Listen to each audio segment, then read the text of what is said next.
ಓ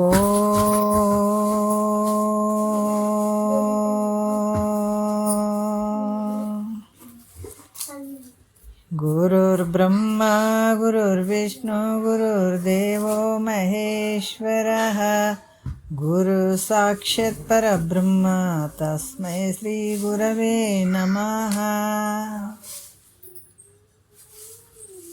ಧ್ಯಾನ ಮೂಲ ಗುರುಮೂರ್ತಿ, ಪೂಜ್ಯ ಮೂಲ ಗುರುಪಾದ, ಮಂತ್ರ ಮೂಲ ಗುರುವಾಕ್ಯ, ಮುಕ್ತಿ ಮೂಲ ಗುರುಕೃಪಾ.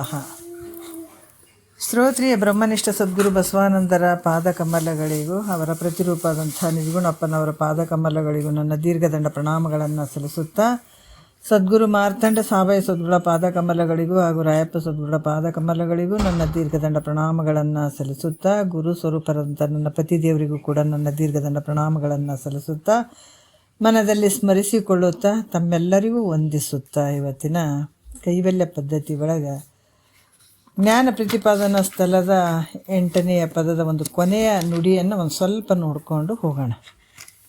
9ನೇ ಪದಕ್ಕೆ ಹೋಗೋಣ. ಭಾಳಷ್ಟು ಅದ್ಭುತವಾಗಿ ಅವರು ಹೇಳ್ತಾರೆ. ಅನುಬಂಧ ಚತುಷ್ಟಯ ವಿಷಯಗಳನ್ನು ಅವರು ಹೇಳ್ತಾ ಇದ್ದರು. ಇಲ್ಲಿ ಅಧಿಕಾರಿ ಪ್ರಯೋಜನ ವಿಷಯ ಸಂಬಂಧ ಅಂತ ಅನ್ನುವಂಥ ಈ ಅನುಬಂಧ ಚತುಷ್ಟಯ ಬಗ್ಗೆ ಇಲ್ಲಿ ವಿಷಯ ಯಾವುದೈತಪ್ಪ ಅಂತಂದ್ರೆ ಜೀವ ಬ್ರಹ್ಮರ ಐಕ್ಯ ಆಗಿರುವಂಥದ್ದು, ಐಕ್ಯವೇ ವಿಷಯ ಆಗಿರುವಂಥದ್ದನ್ನು ಹೇಳಿದ್ರು. ಅವರು ಹೇಳ್ತಾ ಇದ್ದಾರೆ. ಬೊಮ್ಮವ ನರಿವಿನೆಂದು ಬಳಲುವರು, ತಮ್ಮ ನೇತಿಗಳಿದು ಅನ್ಯವನ್ನೇ ನೋಡಿ ಮನುಜರು. ಭಾಳಷ್ಟು ವಿಷಯಗಳು ಬಂದಿದ್ದಾವೆ ನಿನ್ನೆಯಿಂದ ಇಟ್ಕೊಂಡು. ಯಾಕಂದ್ರೆ ಈ ಬ್ರಹ್ಮನ್ನ ಅರಿತಿದ್ದೀನಿ ಅಂದ್ರೆ ಹೊರಗಡೆ ಇದ್ದಾನ, ಅಲ್ಲಿದ್ದಾನೆ, ಇಲ್ಲಿದ್ದಾನಂತ ನೋಡೋಕ್ಕೆ ಹೋದ್ರೆ ಸಿಗ್ತಾನೆ. ದೃಶ್ಯವಾಗಿ ಅರಿಸಿಕೊಳ್ಳುವಂಥದ್ದು ಐತೇನು ಅಂದರೆ ಇಲ್ಲ. ನಿನಗೆ ಇನ್ನೊಂದಿಷ್ಟು ಅಧಿಕ ದುಃಖನೇ ಆಗ್ತದೆ ವಿನಃ ಆನಂದ ಅಂತೂ ಆಗಂಗಿಲ್ಲ. ಪರಮಾತ್ಮನನ್ನು ಹೊರಗೆ ತಿಳ್ಕೊಳಕ್ಕೆ ಹೋಗ್ತೀನಿ ಅಂತಂದ್ರೆ ನಿನ್ನ ಕೈ ಸಿಗ್ತಾನ ಅಥವಾ ನಿನ್ನ ಕಣ್ಣಿಗೆ ನೋಡುವಂಥದ್ದು ಆದೇನೋ ಅಂದರೆ ಇಲ್ಲ. ಅದು ಎಲ್ಲಿ ಐತಿ ಅಂತಂದರೆ ಹೇಳ್ತಾರೆ ಅವರು, ನಿನ್ನಲ್ಲೇ ಇರುವಂಥ ಪರಬ್ರಹ್ಮನ ಸ್ವರೂಪ. ಅದಕ್ಕೆ ಬೊಮ್ಮವನ ಅರಿವಿನೆಂದು ಬಳಲುವರು, ತಮ್ಮನ್ನೇ ತಾವು ತಿಳ್ಕೊಳ್ಳೋದು ಬಿಟ್ಟು ಅನ್ಯ ಕಡೆ ಹೋಗ್ತಾರಲ್ಲ, ಎಂಥ ಒಂದು ಮೂರ್ಖರಪ್ಪ ಅಂತ ಹೇಳ್ತಾರೆ ಮಹಾತ್ಮರು. ಅದಕ್ಕೆ ನಿನ್ನೆ ವಿಷಯದಲ್ಲಿ ಬಂದಾವ. ನಾವು ಕೊನೆಯ ಒಂದು 3ನೇ ನುಡಿಯ ಕೊನೆಯ ವಿಚಾರಗಳನ್ನು ನೋಡ್ಕೊಂಡು ಹೋಗೋಣ. ಸ್ವಗತ ಸಜಾತಿ ವಿಜಾತಿಗಳೆಂಬ ಭೇದ ಭಾವನೆಗಳು ಸಹಜವಾಗಿ ತನಗಿಲ್ಲದ ಗಗನದಂಥ ವಿರಳ ವಹಶಂಭುಲಿಂಗದೊಡನಗಲಿಕೆ ತಮಗಿಲ್ಲದ ಅನುಭೂತಿ ಜನಿಸದೆ ಬೊಮ್ಮವನರಿವೆನೆಂದು ಬಳಲುವರು, ತಮ್ಮ ನೇತಿಗಳಿದು ಅನ್ಯವನ್ನೇ ನೋಡಿ ಮನುಜರು ಅಂತ ಹೇಳ್ತಾರೆ ಅವರು. ಯಾಕಂತಂದ್ರೆ ಈ ಒಂದು ಜಗತ್ತು ಸೃಷ್ಟಿಯಾಗೋದಕ್ಕಿಂತ ಮುಂಚೆ ಹೆಂಗದ ನಾಮರೂಪಾತ್ಮಕದಿಂದ ಕೂಡಿದಂಥ ಈ ಜಗತ್ತು. ಈ ಜಗತ್ತು ಸೃಷ್ಟಿ ಪೂರ್ವದಲ್ಲಿ ಏನಿತ್ತಂದ್ರೆ ಪರಬ್ರಹ್ಮ ಸ್ವರೂಪ ಒಂದೇ ಇರುವಂಥದ್ದು. ಅದಕ್ಕೆ ಏಕ ಏವ ಅದ್ವಿತೀಯ ಬ್ರಹ್ಮ ಅಂತ ನಿನ್ನೆ ಭಾಳಷ್ಟು ವಿಚಾರಗಳನ್ನು ಹೇಳಿದ್ದಾರೆ. ಅಂದ್ರೆ ಸ್ವಗತ ಸಜಾತಿ ವಿಜಾತಿ ಭೇದಗಳು ಇಲ್ಲದೇ ಇರುವಂಥದ್ದು. ಈ ರೀತಿಯಾಗಿ ಇಲ್ಲಿ ನಿನ್ನ ಸ್ವರೂಪ ಐತಪ್ಪ.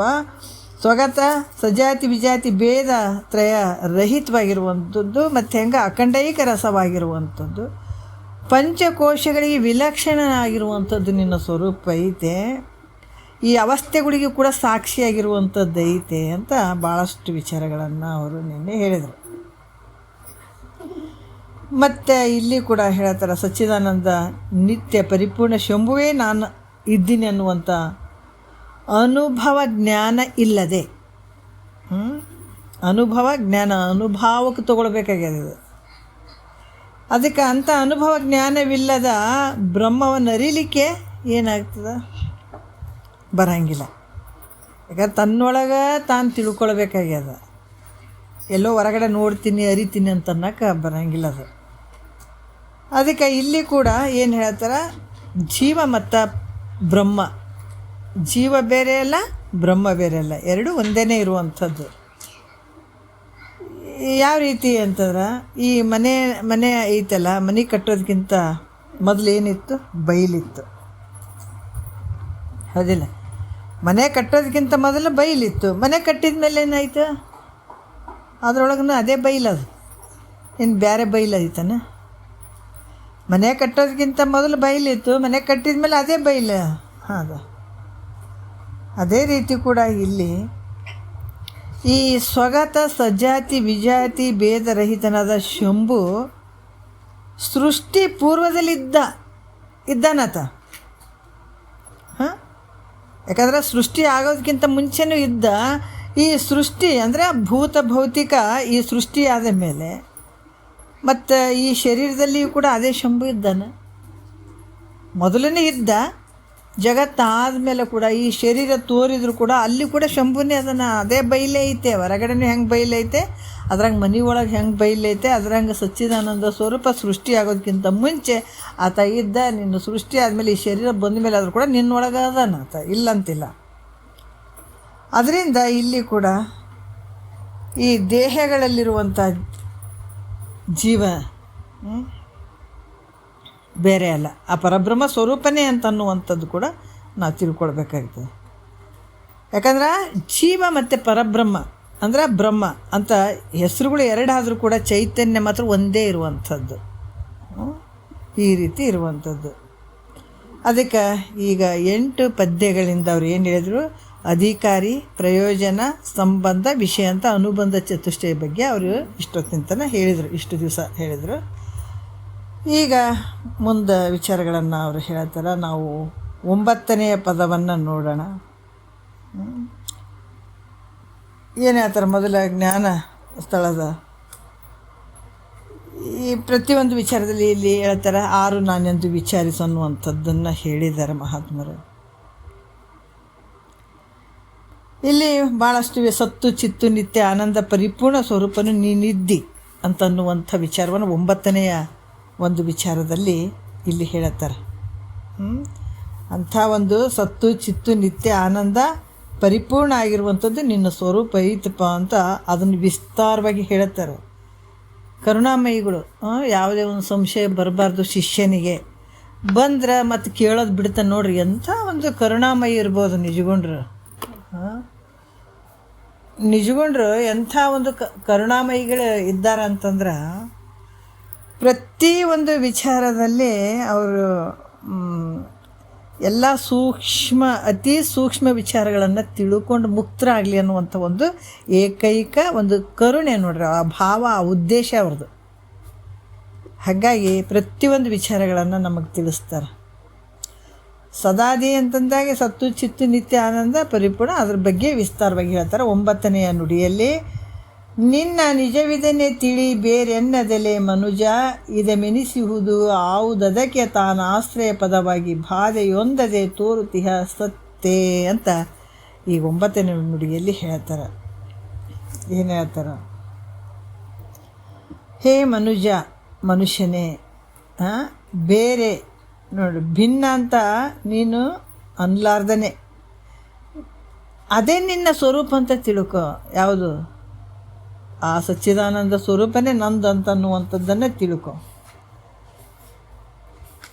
ಯಾವ ರೀತಿ ಅಂದ್ರೆ ಈಗ ನಾವು ನೋಡುವಂಥ ಪ್ರಪಂಚ ಏನೋ ಜಗತ್ತಿನಲ್ಲಿ ಈ ವಸ್ತುಗಳು ನಮಗೆ ದೃಶ್ಯವಾಗಿ ತೋರ್ತವೆ, ಹೌದಿಲ್ಲ? ಯಾವುದೇ ಆಗಲಿ ಘಟ ಪಟಾದಿಗಳು ಅಂತಂದಾಗ ನಾವು ಎಲ್ಲ ದೃಶ್ಯವಾದಂಥ ಪ್ರಪಂಚದಲ್ಲಿ ಎಲ್ಲವನ್ನು ನೋಡ್ತೀವಿ. ಆದರೆ ಇವು ಯಾವುದಕ್ಕೆ ವಿಷಯಗಳಾಗಿದ್ದಾವ? ಬುದ್ಧಿಗೆ ವಿಷಯಗಳಾಗಿದ್ದಾವೆ. ಇವೆಲ್ಲ ಘಟಪಟಾದಿಗಳನ್ನು ತಿಳಿಸಿಕೊಳ್ತದಲ್ಲ, ಅದು ಬುದ್ಧಿಗೆ ವಿಷಯಗಳಾಗಿದ್ದಾವೆ. ಹೆಂಗದಾವ ಅಂದ್ರೆ ವಿಚಾರ ಮಾಡಬೇಕು. ಪ್ರತಿಯೊಂದು ವಸ್ತು ಅದ ಅಂತ ಹೇಳ್ತೀವಲ್ಲ, ಘಟವದೆ, ಪಟವದೆ. ಯಾಕಂತಂದರೆ ಈ ರೀತಿ ಇದು ಅಸ್ತಿತ್ವ ಬುದ್ಧಿಗೆ ಇದು ಗೋಚರ ಆಗ್ತದೆ. ಇದು ಐತೆ ಅನ್ನುವಂಥದ್ದು. ಪ್ರತಿಯೊಂದು ವಸ್ತುಗಳು ಇದು ಐತೆ. ಯಾಕಂದ್ರೆ ಇದೆ ಅಂತ ಪ್ರತಿಯೊಂದು ವಸ್ತು ನೋಡ್ರಿ. ಅದಕ್ಕೆ ನಾವು ಭಾಳ ವಿಚಾರ ಮಾಡಬೇಕು. ಈಗ 7-8 ಥರದ ಒಂದು ಪದಾರ್ಥಗಳ ಅಡುಗೆ ಮಾಡಿರ್ತೀವಿ, ನಾವು ಸ್ವೀಟ್ ಮಾಡಿರ್ತೀವಿ. ಎಲ್ಲದ್ರಾಗ ನಾವೇನು ಹಾಕಿರ್ತೀವಿ? ಸಿಹಿ ಹಾಕಿರ್ತೀವಿ, ಯಾವುದು ಬೆಲ್ಲ ಹಾಕಿರ್ತೀವಿ. ಆ ಬೆಲ್ಲ ರುಚಿಯಾಗಿರ್ತದೆ ನಮಗೆ. ಇರೋದು ಸ್ವೀಟ್ ಅಂದರೆ ಬೆಲ್ಲನೇ ಅದು. ಆದರೆ ಹೋಳಿಗೆ ಅಂತೀವಿ, ಸಜ್ಜಕ ಅಂತೀವಿ, ಪಾಯಸ ಅಂತೀವಿ, ಹೌದಲ್ಲ? ನಾನಾ ರೀತಿಯಿಂದ ನಾವು ನಾಮ ರೂಪದಿಂದ ಕರಿತೀವಿ. ಆದ್ರೆ ಇವೆಲ್ಲವುಗಳಲ್ಲಿ ಇರುವಂಥದ್ದೇನು? ಸಿಹಿ ಒಂದೇ, ಸಿಹಿ ಅದ, ಆದ್ರೆ ನಾಮರೂಪದಿಂದ ಬೇರೆ ಕರಿತಾ ಇದ್ದೀವಿ. ಇರುವಂಥದ್ದು ಎಲ್ಲದ್ರಾಗ ಸಿಹಿನೇ ಅದ, ಆದ್ರೆ ನಾಮರೂಪ ಭಿನ್ನವಾಗಿ ಅಲ್ಲಿ ಕಾಣಿಸ್ತೀವಿ. ಅದಕ್ಕೆ ಇಲ್ಲಿ ಕೂಡ ಆ ಒಂದು ಬೆಲ್ಲದ ಅಂಶ ಸಿಹಿ ಅನ್ನುವಂಥದ್ದು ಎಲ್ಲದ್ರಾಗ ಬೆರ್ತದೆ ನೋಡ್ರಿ, ಎಲ್ಲದ್ರಾಗ ಬೆರ್ತದೆ. ಈಗ ನಾವು ಮಣ್ಣಿನಿಂದ ಮಾಡಿದ ಮಡಿಕೆ ತೊಗೊಂಡ್ರೆ ಮಡಿಕೆ ಎಲ್ಲೈತೆ? ಆ ಮಡಿಕೆ ಒಳಗೆ ಏನೈತೆ? ಮಣ್ಣೈತೆ. ಎಲ್ಲೈತೆ ಮಣ್ಣು? ಕಂಠದಲ್ಲೂ ಮಣ್ಣದ, ಮಧ್ಯದಲ್ಲೂ ಮಣ್ಣದ, ತಳ ಕೂಡ ಮಣ್ಣೇ ಐತೆ. ಅದು ಎಲ್ಲ ಕಡೆ ಮಣ್ಣೆ ಬೆರ್ತದೆ. ನಾವು ಅದಕ್ಕೆ ಗಡಿಗೆ ಅಂತೀವಿ, ಮಡಿಕೆ ಅಂತೀವಿ. ಆದ್ರೆ ಆ ಒಂದು ಮಣ್ಣು ಅನ್ನುವಂಥದ್ದು ಸತ್ತು ಯಾವಾಗಲೂ ಇರುವಂಥದ್ದು ಮಣ್ಣು. ಅಂದ್ರೆ ಮೊದಲು ಮಣ್ಣಿತ್ತು, ಮಡಿಕೆ ಆದಾಗೂ ಮಣ್ಣದ, ಅದು ಒಡೆದೋದ್ರೂ ಮಣ್ಣೇ ಅದ ಅಲ್ಲ, ಅದು ಸತ್ತು ಯಾವಾಗಲೂ ಇರುವಂಥದ್ದು. ಆದ್ರೆ ಮಡಿಕೆ ಅದ ಅಂತ ಹೇಳ್ತೀವಲ್ಲ, ಮಡಿಕೆ ತುಂಬನೇ ಅದೇ ಸತ್ತು ತುಂಬ್ಯದ, ಹೌದಿಲ್ಲ? ಅರ್ಥ ಆಯ್ತಲ್ಲ? ಅದಕ್ಕೆ ಇಲ್ಲಿ ಕೂಡ ನಾವು ದೃಶ್ಯವಾಗಿ ತೋರ್ತದಂದ್ರೂ ಕೂಡ ಅಲ್ಲಿ ಈ ಒಂದು ಪರಬ್ರಹ್ಮ ಒಂದು ಸತ್ತು ಯಾವ ರೀತಿ ಅಡಿಗೆದ ಎಲ್ಲದರಲ್ಲಿ ಅನ್ನುವಂಥದ್ದಕ್ಕೆ ಭಾಳ ವಿಶೇಷವಾಗಿ ಹೇಳ್ತಾ ಇದ್ದಾರೆ ಅವರು. ಅಂದ್ರೆ ಸತ್ತು ಅದೇ ಇದೆ ಅನ್ನುವಂಥದ್ದು. ಈ ರೀತಿಯಾಗಿ ಇದು ಘಟಪಟಾದಿಗಳಿಗೆ ಅದು ಹೆಂಗೈತಪ್ಪ ಅಂದ್ರೆ ಅದು ಘಟಪಟಾದಿಗಳಿಗೆ ಆಶ್ರಯವಾಗಿರುವಂಥದ್ದು. ಘಟಪಟಾದಿಗಳು ನಾಶ ಆದರೂ ಕೂಡ ಇದೆ ಅನ್ನುವಂಥದ್ದು ಇದು ಸತ್ತು ನಾಶ ಆಗಂಗಿಲ್ಲ. ಅದೇ ಅನ್ನುವಂಥದ್ದು ಸತ್ತು ನಾಶ ಆಗಂಗಿಲ್ಲ.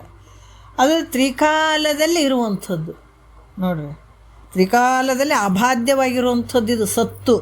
3 ಕಾಲದಲ್ಲಿರುವಂಥದ್ದಿದು ನೋಡ್ರಿ. ಅದಕ್ಕೆ ಸೂಕ್ಷ್ಮದಿದು ಭಾಳ. ಅದಕ್ಕೆ ಇದಕ್ಕೆ ಏನು ಹೇಳ್ತಾರೆ? ಸತ್ತು ಅಂತ ಹೆಸರು ಬಂತಂದ್ರೆ 3 ಕಾಲ ಅಬಾಧ್ಯವಾಗಿರುವಂಥದ್ದಿದು, 3 ಕಾಲದಲ್ಲಿ ತೋರುವಂಥದ್ದಿದು. ಸತ್ತಂದ್ರೆ 3 ಕಾಲದಲ್ಲಿ ಇರುವಂಥದ್ದು. ಅದಕ್ಕೆ ಇಲ್ಲಿ ಮಣ್ಣು ಮೊದಲು ಇತ್ತು, ಮಡಿಕೆ ಆದಮೇಲೆ ಇತ್ತು, ಅದು ಮಡಿಕೆ ಹೋದ್ರೂ ಕೂಡ ಐತೆ, ಅದು ಇರುವಂಥದ್ದು ಇದೆ. ಅದಕ್ಕೆ ಈ ದೃಶ್ಯವಾಗಿ ಘಟಪಟಾದಿಗಳಿಗೆ ಏನು ಅವು ನಾಶ ಆದರೂ ಕೂಡ ಅದೇ ಅನ್ನುವಂಥ ಸತ್ಯ ಯಾವಾಗಲೂ ಇರ್ತದೆ. ಇಂಥ ಸತ್ತ ಸ್ವರೂಪವೇ ಏನಿದೆ? ನೀನಿದ್ದಿ. ಆ ಸ್ವರೂಪನೇ ನೀನಿದ್ದಿ ನೋಡ್ರಿ. ಅದರಿಂದ ನೀನು ಹೆಂಗಿದೆ? ನಿನಗೆ ಯಾವತ್ತೂ ನಾಶ ಇರದೇ ಇರುವಂಥವನಿದೆ ನೀನು ನೋಡ್ರಿ. ಎಂಥ ಒಂದು ಅದ್ಭುತವಾಗಿ ಹೇಳ್ತಾ ಇದ್ದಾರೆ. ಅಂದ್ರೆ ನಾಶ ಆಗದೇ ಇರುವಂಥ ಆ ಸದ್ರೂಪ ಆತ್ಮನೇ ನಾನಂತ ತಿಳ್ಕೊ ನೋಡ್ರಿ. ಹೆಂಗೆ ನಮ್ಮೊಳಗಡೆ ಇರುವಂಥ ಫಿಲ್ಟ್ರ್ ಆಗಬೇಕಾಗಿದೆ ಇಲ್ಲಿ ಅಲ್ಲ. ನೀರು ಭಾಳಷ್ಟು ಗಲೀಜು ಅದಾವ, ಆರೋಗ್ಯ ಕೆಡ್ತದಂತೇಳ್ಬಿಟ್ಟು ನೀರನ್ನು ಫಿಲ್ಟ್ರ್ ಮಾಡಾಕತ್ತೀವಿ, ನಾವು ಮಾಡಿ ಕುಡಿತೀವಿ. ಅಲ್ಲಿ ಅಷ್ಟು ಬುದ್ಧಿ ಅದ ನಮಗೆ, ನಮ್ಮಲ್ಲೇ ನಾವು ಫಿಲ್ಟ್ರ್ ಮಾಡ್ಕೊಳ್ಳೋ ಬುದ್ಧಿ ನಮಗಿಲ್ಲ ಅಂತಂದಾಗ ಇದು ಅಜ್ಞಾನ. ಈಗ ಎಲ್ಲ ಕಲಬೆರಿಕೆ ಆಗ್ಯದ್ರಿ ನೀರು. ಆ ನೀರು ಈ ನೀರು ಬೆರ್ತಿರ್ತದ, ಹೊಲಸಿರ್ತಾವ, ಕುಡಿದ್ರೆ ಆರಾಮಿರಂಗಿಲ್ಲ ರೀ ಅಂತೀವಿ. ಮತ್ತು ನಾವು ಜನ್ಮಾಂತರದ ಆರಾಮೇ ಇಲ್ಲಲ್ಲ, ಇದನ್ನ ಹೆಂಗೆ ಮಾಡೋದು? ಯಾಕೆ ಎಲ್ಲ ಬೆರಿಕೆ ಆಗ್ಯದಿದೆ, ಕೆಟ್ಟ ನೀರು ಆಗ್ಯದಿದು. ಮತ್ತು ಇದು ಫಿಲ್ಟ್ರ್ ಮಾಡಬೇಕಲ್ಲ. ಫಿಲ್ಟ್ರ್ ಮಾಡಿದ್ಮೇಲೆ ಚಂದ ರೀ, ನಮಗೇನು ಆರಾಮದೀವಿ ನೋಡ್ರಿ, ಏನಿಲ್ಲ ನೋಡ್ರಿ. ಈಗ ಎಲ್ಲ ನೀರು ಶುದ್ಧವಾದ ನೀರನ್ನು ಕುಡಿತೀವಿ ಅಂತ ಹೇಳ್ತೀವಿ, ಹೌದಿಲ್ಲ? ಈಗ ಅದೇ ಜನ್ಮಾಂತರದಲ್ಲಿ ಇದು ನೀರು ಕಲುಷಿತ ಆಗಿದಾವ. ಅದಕ್ಕೆ ಆತ್ಮನಲ್ಲಿ ಅನಾತ್ಮನಲ್ಲಿ ಆತ್ಮ ಬೆರೆತು ಕಲುಷಿತ ಆಗಿಬಿಟ್ಟಿದೆ. ಅದಕ್ಕೆ ಇಲ್ಲಿ ಸದ್ಗುರುನಾಥ್ ಏನು ಮಾಡ್ತಾ ಇದ್ದಾನೆ? ಫಿಲ್ಟ್ರ್ ಮಾಡ್ತಾ ಇದ್ದಾನೆ. ಅದಕ್ಕೆ ಕೆಟ್ಟದ್ದು ನೀರು ಎಲ್ಲ ಹೋಗ್ತಾವೆ. ಫಿಲ್ಟ್ರ್ ಆದಾಗ ನೋಡ್ರಿ, ಒಂದು 10 ಕೊಡ ನೀರು ಫಿಲ್ಟ್ರ್ ಆಗ್ಬೇಕಾದ್ರೆ 1 ಕೊಡ 2 ಕೊಡ ಮಾತ್ರ ಬರ್ತಾವೆ. 10 ಕೊಡದ ನೀರಲ್ಲಿ ಈ ಕಡೆ ಉಳಿದು 8 ಕೊಡದ ನೀರು ವೇಸ್ಟ್ ಆಗಿಬಿಡ್ತಾವೆ. ಯಾಕಂದ್ರೆ ನೀರು ಸರಿ ಇಲ್ಲ. ಆ ಒಂದು 10 ಕೊಡದಲ್ಲಿ ನಮಗೆ 1 ಕೊಡ 2 ಕೊಡ ಮಾತ್ರ ನಮಗೆ ಫಿಲ್ಟ್ರ್ ನೀರು ಸಿಗ್ತಾವೆ. ಉಳಿದ ನೀರೆಲ್ಲ ಕೆಟ್ಟ ನೀರು ಅಂತ ತೆಗೆದಾಕಿಬಿಡ್ತಾರೆ. ಅದ್ರಂಗೆ ಇಲ್ಲಿ ಕೂಡ 90% ಬರೀ ಅನಾತ್ಮದಿಂದ ಕೂಡಿದಂಥದ್ದು ಐತಿಲ್ಲಿ.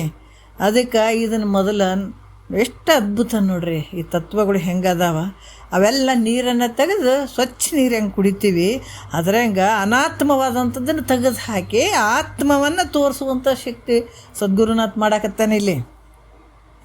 ನಾವು ಊಟದಾಗೆ ಒಂದಿಷ್ಟು ಅಕ್ಕಿ ಒಳಗೆ ಕಲಬೆರಕೆ ಆದ್ರೇ ನಮ್ಗೆ ಊಟ ಮಾಡೋಕ್ಕಾಗಂಗಿಲ್ಲ ಅಂದ್ರೆ 84 ಲಕ್ಷ ಜೀವರಾಶಿಯಿಂದ ಕಲಬೆರಕೆ ಒಳಗೆ ಬಂದೀವಿ ಅಂದ್ರೆ ನಾವು ಎಷ್ಟು ತಡ್ಕೊಂಡಿರ್ಬೇಕು, ಭಾಳ ತಡ್ಕೊಂಡಿವಿಲ್ಲ.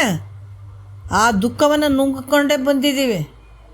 ಸಾಕಾಯ್ತಪ್ಪ ಇಷ್ಟು ದುಃಖಗಳು ನನಗೆ, ಯಾವ ಜನ್ಮಕ್ಕಾದ್ರೆ ಇಂಥ ದುಃಖಗಳು ಸಾಕಾಗ್ಯದ ನನಗೆ ಅಂತ ಇದು ಪುಣ್ಯದ ಫಲದಿಂದನೇ ಭಾವ ಬರಬೇಕು ಇದಕ್ಕೂ. ಇಲ್ಲಾಂದ್ರೆ ಮತ್ತೆ ಅದೇ ಕಷ್ಟನೇ ಸುಖ ಅಂದ್ಕೊಂಡು ಹೋಗ್ಬಿಡ್ತಿದ್ದ ಜೀವ. ಈ ಜೀವಾತ್ಮ ಏನು ಮಾಡ್ತಾನೆ, ಇದು ಕಷ್ಟನೇ ಸುಖ ಅಂದ್ಕೊಂಡು ಮತ್ತೆ ಹುಟ್ಟೋದು ಸಾಯೋದು, ಹುಟ್ಟೋದು ಸಾಯೋದು. ಅದಕ್ಕೆ ಹೇಳ್ತಾರೆ ಈ ಶರೀರ ಎಂಥ ಅದ್ಭುತವಾದ ಶರೀರ, ಅದಕ್ಕೆ ನರಜನ್ಮದಿಂದ ಹೆದೋಳು ಮಿಗಿಲುಂಟೆ ಅಂತ ಯಾಕೆ ಹೇಳಿದಾರ. ಈ ಶರೀರವನ್ನು ಏನಾದರೂ ಇದರಿಂದ ತಿಳ್ಕೊಳ್ಳಿಲ್ಲ ಅಂದ್ರೆ ನೀನು ಮುಗೀತು. ಅದಕ್ಕೆ ಕಾಯಪುರದ ಮಠವು ಬಲು ಅಂದ, ಮಾಯವಾದರೂ ಸಿಗಲಾರದೆಂದ, ಹೇಯ ಸಂಸಾರದಲ್ಲಿ ಬಲು ನೊಂದ, ಕುನವಿಲ್ಲದೆ ಹೋದಿಗಿ ಬೆಂದ, ಸದಾ ಅರಿವಿಲಿ ನಡಿತಮ್ಮ ಮುಂದ, ಅದು ಮರಿಬೇಕು ಆದುದಯಿಂದ. ಎಷ್ಟು ಅದ್ಭುತವಾಗಿ ಹೇಳ್ತಾರಲ್ಲ ಮಹಾತ್ಮರು. ಅದಕ್ಕೆ ಇಲ್ಲಿ ಕೂಡ ನೀನು ಹೆಂಗಿದ್ದೀಯಪ್ಪ ಅಂತಂದ್ರೆ, ಸದ್ರೂಪವಾಗಿರುವಂಥವನು ಈ ಶರೀರ ಜೊತೆ ಸೇರ್ಕೊಂಡು ಈ ಶರೀರ ನಾನು ನಂದು ಅಂತಿದ್ದು ಕುಂತದು ನೋಡ್ರಿ. ಇದಕ್ಕೆ ದೊಡ್ಡ ಭ್ರಮೆ. ಇದು ಹುಚ್ಚರು ಯಾರಪ್ಪ ಜಗತ್ತಿನೊಳಗೆ ಅಂದ್ರೆ ಆ ಹುಚ್ಚರು ಬೇರೆ, ದೊಡ್ಡ ಹುಚ್ಚರು ನಾವೇ. ಇದು ದೊಡ್ಡ ಹುಚ್ಚರ ಸಂತೆ ಇದು, ಹೌದಲ್ಲ. ಮಹಾತ್ಮ ಒಬ್ಬನೇ ಕಡಕಾಗೇನಿಲ್ಲಿ, ಅವ್ರ ಸಂಖ್ಯೆ ಕಡಿಮೆ ಅದ. ಈ ಹುಚ್ಚರ ಸಂತಿನೇ ಭಾಳ ಅದ ನೋಡ್ರಿ ಇಲ್ಲಿ. ಹಾಂ, ನಾನು ದೊಡ್ಡ ನೀನು ದೊಡ್ಡ, ನಾನು ಹಂಗೆ ನೀನು ಹಂಗೆ, ಬರೀ ಇದು ಹುಚ್ಚರ ಸಂತಿದು. ಮಹಾತ್ಮರು ನೋಡ್ಕೊಂತ ನಗ್ತಾರೆ, ಥೋ ತೋ ತೋ ತೋ ಏನು ಹುಚ್ಚರಪ್ಪ ಅಂತಾರೆ ಅವ್ರು ನಮ್ಮನ್ನು ನೋಡಿ. ನಾ ಭಾಳ ದೊಡ್ಡ ಶಾಣ, ನೀ ಭಾಳ ದೊಡ್ಡ ಶಾಣ, ನಾ ದೊಡ್ಡ, ಅದು ಬರೀ ಈ ಒಂದು ಭಾವದಲ್ಲೇ, ಈ ಹುಚ್ಚಾಟದಲ್ಲೇ ಹೋಗ್ತಾ ಇದ್ದೀವಿ. ಆದ್ರೆ ತಮ್ಮನ್ನು ತಾವು ಮರ್ತುಕೊಂಡು ನೀ ಏನು ಮಾಡಿದ್ರೇನು.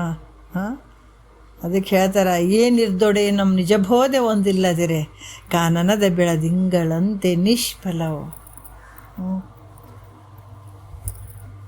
ಅದಕ್ಕೆ ಹೇಳ್ತಾರೆ ಇಲ್ಲಿ ಯಾವಾಗಲೂ ನೀನು ಹೆಂಗಿದೆ, ಸದ್ರೂಪ ಆಗಿದೆಯಪ್ಪ.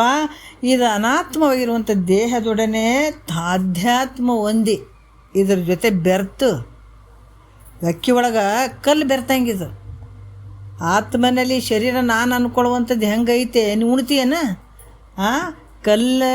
ಕಲ್ಲು ಮಣ್ಣು ಅದೆಲ್ಲ ಕೂಡಿದಂಥ ಅಕ್ಕಿ ಏನಾದರೂ ನೀನು ಜ್ವಾಳ ಪಾಳ ಅಂತ ಬೀಸ್ಕೊಂಬಂದು ಉಣ್ತೇನೆ ಯಾವತ್ತಾದ್ರು? ಇಲ್ಲೇ ಉಣಂಗಿಲ್ಲ ನೀನು.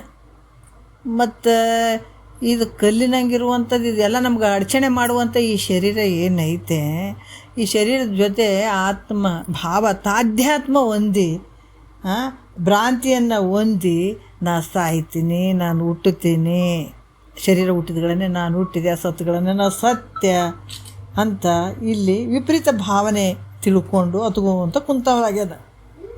ಅದಕ್ಕೆ ಈ ರೀತಿ ಈ ಒಂದು ಅಸತ್ಯದಿಂದ ಕೂಡಿದಂಥ ಈ ಸದ್ರೂಪ ಇರದೇ ಇರುವಂಥ ದೇಹಾತ್ಮ ಬುದ್ಧಿಯನ್ನು ಬಿಡುವಂಥದ್ದು. ಈ ಬುದ್ಧಿಯನ್ನು ತ್ಯಜಿಸಿ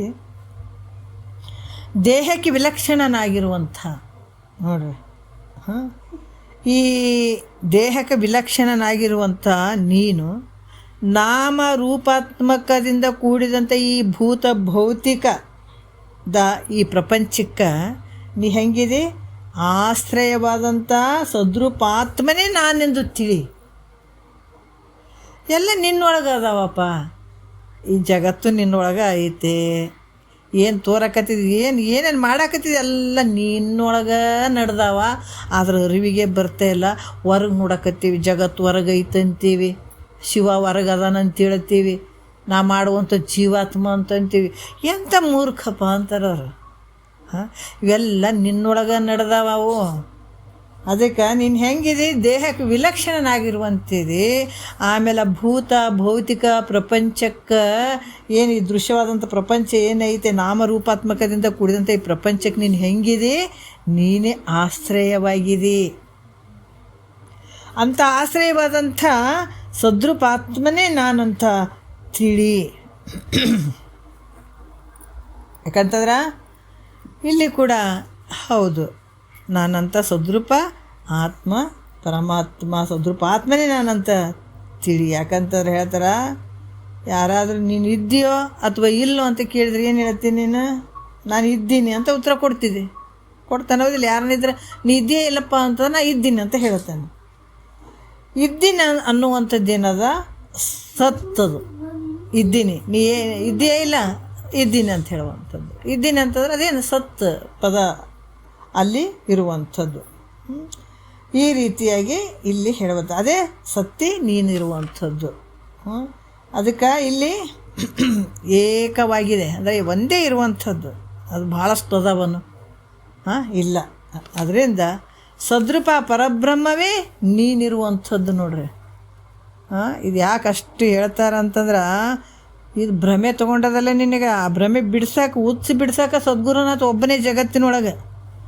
ಈಗ ಯಾರಿಗೇನ ಒಂದು ದೇವು ಬಿಡ್ದದ ಅಂತ ಅಂದ್ಕೊಂಡು ಎಲ್ಲೆಲ್ಲೋ ದೇವಸ್ಥಾನದಾಗ ಅಲ್ಲಿ ಇಲ್ಲಿ ಬಿಡಿಸೋದನ್ನು ಇರ್ತದೆ. ಆಮೇಲೆ ಈ ಭೂತ ಬಿಡಿಸುವಂಥದ್ದು ಇರ್ತದೆ, ಎಲ್ಲ ಇರ್ತದೆ. ಆದ್ರೆ ದೊಡ್ಡ ಭೂತಗಳು ಯಾರು ನಾವೇ ಆಗಿವಿಲ್ಲಿ. ಅದಕ್ಕೆ ಈ ಭೂತವನ್ನು ಬಿಡಿಸಾಕ ನಮಗೆ ಬಡದಂಥ ಭೂತವನ್ನು ಬಿಡಿಸಾಕ ಸದ್ಗುರುನಾಥನೇ ಬಂದಾನಿಲ್ಲಿ. ಆತನಿಂದನೇ ಸಾಧ್ಯ ಈ ಭೂತ ಹೋಗಕ್ಕೆ. ಇಲ್ಲಾಂದರೆ ಇಲ್ಲ. ಮತ್ತು ಅದು ಭೂತ ಬಡ್ಕೊಂಡವ್ರು ಹೆಂಗಿರ್ತಾರೆ? ಅವ್ರು ಇರೋದೇ ಒಂದಿರ್ತದ. ಯಾರೋ ಬೇರೆದವ್ರ ಹೆಸ್ರು ಅವ್ರು ಹೇಳ್ತಾರೆ. ಹೌದಲ್ಲ, ನಾ ಇಂಥವ್ರದೀವಿ ಹಿಂಗದೀವಿ ಅಂತ ಹೇಳ್ತಾರೆ. ಆದ್ರೆ ಇರುವಂಥದ್ದೇ ಬೇರೆ ಇರ್ತದೆ. ಆಕೆ ಹೆಸ್ರು ಹೇಳುವಂಥದ್ದು ದೆವ್ವ ಬಂದಾಗ ಮೈ ಮೇಲೆ ಆಕೆ ಬೇರೆ ಹೇಳ್ತಾರೆ. ಅದಕ್ಕೆ ಈಗ ಇದು ಬಂದ ಹೆಸರು ಅಲ್ಲವ, ನೀನು ಮೊದಲು ಹಿಂಗೆ ಈದಿ ಅಂತ ತಿಳಿಸ್ಕೊಡುವಂಥ ಅವನು ಸದ್ಗುರುನಾಥ. ಅದಕ್ಕೆ ನಿನ್ನ ಭ್ರಮೆಯನ್ನು ಬಿಡಿಸುವಂಥದ್ದು ಸದ್ಗುರುನಾಥ. ಇಲ್ಲಿ ಹೆಂಗೈತಪ್ಪ ಅಂತಂದ್ರೆ, ಯಾವುದೇ ಸೃಷ್ಟಿ ಪೂರ್ವದಲ್ಲಿ ಕೂಡ ಇದಿತ್ತು. ಸ್ವಗತಾದಿ ಭೇದವಿಲ್ಲದ ಸದ್ರೂಪ ಬ್ರಹ್ಮ ಒಂದೇ ಇತ್ತು. ಅದು ಯಾಕಂತಂದ್ರೆ ಏಕದೇಶ ಅಂದ್ರೆ ಒಂದೇ ಇರುವಂಥದ್ದು ಸದ್ರೂಪನಲ್ಲಿ ಅನಿರ್ವಚನೀಯ ಮಾಯೆ ತೋರಿತು. ನೋಡ್ರಲ್ಲಿ, ಸೃಷ್ಟಿ ಪೂರ್ವದಲ್ಲಿ ಏನಿತ್ತು? ಪರಬ್ರಹ್ಮ ಸ್ವರೂಪ ಒಂದೇ ಇತ್ತಲ್ಲಿ. ಅದು ಹೆಂಗಿತ್ತು? ಒಂದೇ, ಮತ್ತು ಭಾಳಲ್ಲ, ಒಂದೇ ಇರುವಂಥದ್ದು. ಆ ಒಂದರಲ್ಲಿ ಏನು ತೋರಿತಂದ್ರೆ ಅನಿರ್ವಚನೀಯ ಒಂದು ಮಾಯೆ ತೋರಿತಲ್ಲಿ. ಆ ಮಾಯೆ ಏನು ಮಾಡ್ತಪ್ಪ ಅಂತಂದ್ರೆ, ಬ್ರಹ್ಮದ ಒಂದು ಸತ್ತೆಯನ್ನು ಅಂದ್ರೆ ಆ ಇರುವಿಕೆಯನ್ನು ಪಡ್ಕೊಂಡು ಅದರ ಒಂದು ಸ್ವಲ್ಪ ಶಕ್ತಿ ತೊಗೊಂಡು ಏನು ಮಾಡ್ತದೆ, ಆ ಸತ್ತೆಯನ್ನು ತಗೊಂಡು ಮಾಯೆ ಅದೇ ಅಂತ ಅನಿಸ್ತದೆ. ಮತ್ತು ಮಾಯೆಯೊಳಗಿನ ಸತ್ತನ್ನು ಪಡೆದು ಅದೇ ಮಾಯೆಯಿಂದಲೇ ಇಷ್ಟೆಲ್ಲ ತೋರಿತು ನೋಡ್ರಿ, ಒಂದ್ರಾಗ ಒಂದು. ಅದು ಅಚಾನಕ ಅಲ್ಲಿ ಆ ಒಂದು ಪರಬ್ರಹ್ಮ ಸ್ವರೂಪದಲ್ಲಿ ಮಾಯೆ ತೋರಿತು. ಮಾಯೆ ತೋರಿದ ಮೇಲೆ ಅದು ಮಾಯೆ ಅದೇ ಅಂತ ಅನಿಸ್ಕೊಂತು. ಅದರಿಂದ ಮಾಯೆ ಒಳಗಿನ ಸತ್ತನ್ನು ಪಡ್ಕೊಂಡು ಈ ಮಹತ್ತು ಆಯಿತು. ಮಹತ್ತು ಅಂದ್ರೇನು? ಆ ಬೀಜ ದಪ್ಪಾಗಿರ್ತದೆ ಅಂದ್ರೆ 3 ಅಹಂಕಾರಗಳನ್ನು ಗರ್ಭೀಕರಿಸ್ಕೊಂಡಿರ್ತದೆ. ಮಹತ್ತು ಅಂದ್ರೆ ಅಹಂಕಾರಗಳು ಅವೇ ಅಂತ ಹೇಳಿಸ್ಕೊಳ್ತಾವೆಲ್ಲ. ಅಹಂಕಾರದಿಂದ ಪಂಚ ಶಬ್ದಾದಿ ತನ್ಮಾತ್ರೆಗಳು ಜನಿಸಿ ನೋಡ್ರಿ. ಮಹತ್ನಿಂದ ಅಹಂಕಾರಗಳು ಏನು ಅಹಂಕಾರಗಳು? ವೈಕಾರಿಕ ಮತ್ತು ತೈಜಸ್ ಭೂತಾದಿ, ಇವು 3 ಅಹಂಕಾರಗಳು ಅವೇ ಅಂತ ಹೇಳಿಸ್ಕೊಂಡು ಅವು. ಅದು ಒಂದರಿಂದ ಒಂದು ಶಕ್ತಿಯನ್ನು ಪಡ್ಕೊತದು. ಮಾಯೆ ಯಾವುದ್ರ ಶಕ್ತಿ ಪಡ್ಕೊಂತು? ಪರಬ್ರಹ್ಮನ ಒಂದು ಸತ್ತೆಯನ್ನು ಪಡ್ಕೊಂತು, ಅದೇ ಅನ್ನುವಂಥದ್ದಾಯಿತು. ಅದು ಮಾಯೆ ಅದೇ ಶಕ್ತಿಯನ್ನು ಪಡ್ಕೊಂಡು ಮಹತ್ತಾಯಿತು, ಅದೇ ಶಕ್ತಿಯನ್ನು ಪಡ್ಕೊಂಡು 3 ಅಹಂಕಾರಗಳು. ಅದು ಅಹಂಕಾರದಿಂದ ಪಂಚ ಈ ಶಬ್ದಾದಿ ಅಂದ್ರೆ ಶಬ್ದ ಸ್ಪರ್ಶ ರೂಪ ರಸಗಂಧ ಪಂಚ ತನ್ಮಾತ್ರೆಗಳು ಜನಿಸಿದವು ಅಹಂಕಾರದಿಂದ. ಮತ್ತು ಈ ಅಹಂಕಾರದಿಂದ ಒಂದು ಸತ್ತೆಯನ್ನು ಪಡೆದುಕೊಂಡು ಇವು ಕೂಡ ಅವೇ ಅವೇ ಅವೇ ಅಂತ ಹೇಳಿಸ್ಕೊಂಡು ವಿಧ ಅವೇ ಅದೇ ಅಂತ ಹೇಳಿಸ್ಕೊಂಡು. ಮತ್ತು ಈ ಶಬ್ದ ತನ್ಮಾತ್ರೆಗಳು ಅಂದ್ರೆ ಯಾವುದು? ಶಬ್ದ ಸ್ಪರ್ಶ ರೂಪು ರಸ ಗಂಧ. ಈ ಶಬ್ದ ತನ್ಮಾತ್ರೆಯಿಂದ ಆಕಾಶ ಹುಟ್ಟಿ. ಯಾಕಂದ್ರೆ ಈ ಶಬ್ದ ತನ್ಮಾತ್ರೆಗಳಿಂದನೇ ಆಕಾಶ ಪಂಚಭೂತಗಳು ಹುಟ್ಟುತ್ತವೆ. ಹೆಂಗಂದ್ರೆ ತನ್ಮಾತ್ರೆಯಿಂದ ಆಕಾಶ ಹುಟ್ಟಿ ತನ್ಮಾತ್ರೆಯ ಸತ್ತೆಯನ್ನು ಹೊಂದಿ ಆ ತನ್ಮಾತ್ರೆಯ ಶಕ್ತಿ ಆದರೆ ಒಂದರಿಂದ ಒಂದು ಶಕ್ತಿ ಬಂತು. ಅದಕ್ಕೆ ಆ ಸತ್ತೆಯನ್ನು ಹೊಂದಿ ಆಕಾಶ ಅದೇ ಅಂತ ಅನಿಸ್ಕೊಂತ ನೋಡ್ರಿ. ನೋಡಿ ಈ ಥರ ಬಂದಿದೆ ಶಕ್ತಿ, ಒಂದರಿಂದ ಒಂದು ಪಡ್ಕೊಂಡು ಬಂದಿದೆ. ಆಕಾಶದಿಂದ ವಾಯು, ಅದರಿಂದ ಅಗ್ನಿ, ಅಗ್ನಿಯಿಂದ ಜಲ, ಜಲದಿಂದ ಪೃಥ್ವಿ, ಹಿಂಗೆ ಒಂದ್ರೊಳಗೆ ಒಂದು ಆ ಶಕ್ತಿಯನ್ನು, ಆ ಸತ್ತೆಯನ್ನು ಪಡ್ಕೊಂಡು ಬರುವಂಥದ್ದಾಯಿತು. ಇವೆಲ್ಲ ಇದ್ದಾವ, ಅದೇ ಅದೇ ಅದೇ ಅಂತ ಅನಿಸ್ಕೊಂಡು ಈ ಪಂಚಭೂತಗಳ ಕಾರ್ಯಗಳಾದಂಥ ಇವಾದವಲ್ಲ, ಪಂಚಭೂತಗಳಾದ್ವಿಲ್ಲ, ಪಂಚ ತನ್ಮಾತ್ರೆಗಳಿಂದ ಪಂಚಭೂತಗಳಾದವು ಆ ಕಾರ್ಯಗಳು. ಈ ಪಂಚಭೂತಗಳ ಕಾರ್ಯ ಆಗುವಂಥದ್ದು ಯಾವುದು? ಭೌತಿಕ ಘಟಪಟಾದಿ ತೋರುವಂಥವು ಏನು ಅದಾವ, ಭೌತಿಕವಾಗಿ ಕಾಣುವಂಥವು ಘಟಪಟಾದಿ ಜನಿಸಿದವು, ಅಲ್ಲಿ ಹುಟ್ಟಿದವು. ಇವು ಕೂಡ ಈ ಪೃಥ್ವಿಯಲ್ಲಿರುವಂಥ ಒಂದು ಸತ್ತವನ್ನು ಪಡೆದು ಇಲ್ಲಿ ಕೂಡ ಅದೇ ಶಕ್ತಿಯನ್ನು ಪಡ್ಕೊಂಡ್ಬಿಟ್ಟು ನೋಡ್ರಿ. ದೃಶ್ಯವಾದಾಗಿ ತೋರ್ತಾವಲ್ಲ ಘಟಪಟಾದಿಗಳು, ಅಲ್ಲಿ ಕೂಡ ಆ ಸತ್ತೆಯನ್ನೇ ಪಡ್ಕೊಂಡು, ಇಲ್ಲಿ ಘಟ ಅದೇ, ಇದು ಮಠ ಅದೇ, ಇದು ಪಟ ಅದೇ, ಇದೆಲ್ಲ ನಾವು ಅದೇ ಅದೇ ಅದೇ ಅದೇ ಅದೇ ಅಂತ ತುಂಬ್ಕೊಂಡು ಬಿಡ್ತು. ಘಟದಲ್ಲಿರುವ ಅದೇ ಅನ್ನುವಂಥ ಅಸ್ತಿತ್ವ, ಅದೇ ಅದೇ ಅನ್ನುವಂಥ ಅಸ್ತಿತ್ವವೇ ಬ್ರಹ್ಮ ಆಗ್ಯದ. ನೀವೆಷ್ಟು ತಿಳ್ಕೊತೀರಿ ನನಗೆ ಗೊತ್ತಿಲ್ಲ, ಬಟ್ ಭಾಳಷ್ಟು ಸೂಕ್ಷ್ಮ ವಿಚಾರ ಇದು. ಬಟ್ ತಿಳಿಯಂಗಿಲ್ಲ ಅಂತ ಯಾರು ಬಿಡಬೇಡ್ರಿ. ಇದು ಹೆಂಗೆ ಐತೆ ಅಂದ್ರೆ ಅದಕ್ಕೆ ಕೇಳ್ತಾನೆ ಆಗೋದಿದ್ದು ಜ್ಞಾನ. ನಾವು ಒಂದು ಸಲ ಕೇಳಿದ್ರೆ ಆಗದೆ ಇರುವಂಥದ್ದು ಇದು. ಒಂದೇ ಸಲಕ್ಕೆ ಯಾವ ಹಣ್ಣುಗಳು ಆಗಿಲ್ಲ, ಶರೀರನೂ ಆಗಿಲ್ಲ, ಏನೂ ಇಲ್ಲ, ಹೌದಿಲ್ಲ? ಅದಕ್ಕೆ ಕ್ರಮಗಳೇ ಬೇಕು. ಇದು ಭಾಳಷ್ಟು ಟೈಮ್ ತೊಗೊಳ್ತದೆ. ಅದಕ್ಕೆ ಒಂದೇ ಸಲ ಕೇಳಿದ್ಗಳೇ ನಮ್ಗೆ ಜ್ಞಾನ ಆಗಿಬಿಡ್ಬೇಕು ಅನ್ನುವಂಥದ್ದಲ್ಲ, ಸತತ ಕೇಳ್ತಾ ಹೋಗಬೇಕು. ಹೆಂಗಂತಂದ್ರೆ ನೋಡ್ರಿ, ಎಲ್ಲ ಅಕ್ಷರಗಳು, ಎಲ್ಲ ಶಬ್ದಗಳು, ಎಲ್ಲ ವಿಷಯಗಳು ನಮಗೆ ತಿಳಿಬೇಕಂತೇನಿಲ್ಲಿ. ನಿನಗಿಲ್ಲಿ ಯಾವ ಶಬ್ದಗಳು ನಮಗೆ ಟಚ್ ಆಗ್ತಾವ, ಯಾವ ಶಬ್ದಗಳು ನಮಗೆ ತಿಳಿತಾವ, ಯಾವ ಶಬ್ದಗಳು ನಮ್ಮನ್ನು ಅನುಭವಕ್ಕೆ ತೊಗೊಂಡು ಹೋಗ್ಬಿಡ್ತಾವೆ, ಹೇಳಕ್ಕೆ ಬರೋಂಗಿಲ್ಲ. ಆದ್ರೆ ಒಂದೊಂದು ಶಬ್ದಗಳು ನಮ್ಗೆ ಅರ್ಥ ಆಗಬೇಕಾದ್ರೆ ಇದು ಪುಣ್ಯದ ಫಲನೇ ಬೇಕು. ಆದರೆ ಕೇಳೋದು ಬಿಡಬಾರ್ದು. ಕೇಳೋದು ಬಿಟ್ರೆ ಯಾರ ನಷ್ಟ ಆಗ್ತದೆ? ನಮ್ಮ ನಷ್ಟ ನಾವೇ ಮಾಡ್ಕೊಂಡಂಗೆ. ಇದು ಬೇರೆದವ್ರಿಗೆ ನಷ್ಟ ಆಗುವಂಥದ್ದಲ್ಲ. ಇದು ಬೇರೆದವ್ರಿಗೆ ನಷ್ಟ ಅಂದರೆ ನಾವು ಸಂಸಾರದಾಗ ಏನೋ ಮಾಡಿದ್ರೆ ಇನ್ನೊಬ್ರಿಗೆ ನಷ್ಟ ಮಾಡಕತ್ತೀವಿ ಅಂತ ಅನ್ಬೋದು. ಆದ್ರೆ ಇದು ಕೇಳೋದು ಬಿಟ್ರೆ ಅವ್ರ ನಷ್ಟ ಅವರೇ ಮಾಡ್ಕೊಂಡಂಗಿದು. ಮತ್ತು ಕೇಳಿದ್ರೆ ಅವ್ರ ಪುಣ್ಯ ಅವರೇ ತೊಗೊಂಡಂಗೆ. ಇದೆಲ್ಲ ಅವರಿಗೇ ಬರುವಂಥದ್ದು, ಮತ್ತು ಮನೆ ಮಂದಿಗೆ ಬರುವಂಥದ್ದಲ್ಲ. ನೀ ಮಾಡಿದ್ರೆ ನಿನಗೆ ಬರುವಂಥದ್ದು ಇದು. ನೀ ಬಿಟ್ಟು ಅಂದರೆ ನಿನ್ನ ನಷ್ಟ ನಿನಗೆ ಆಗುವಂಥದ್ದು. ಅದನ್ನು ನಾವು ತಿಳ್ಕೊಳ್ಬೇಕು.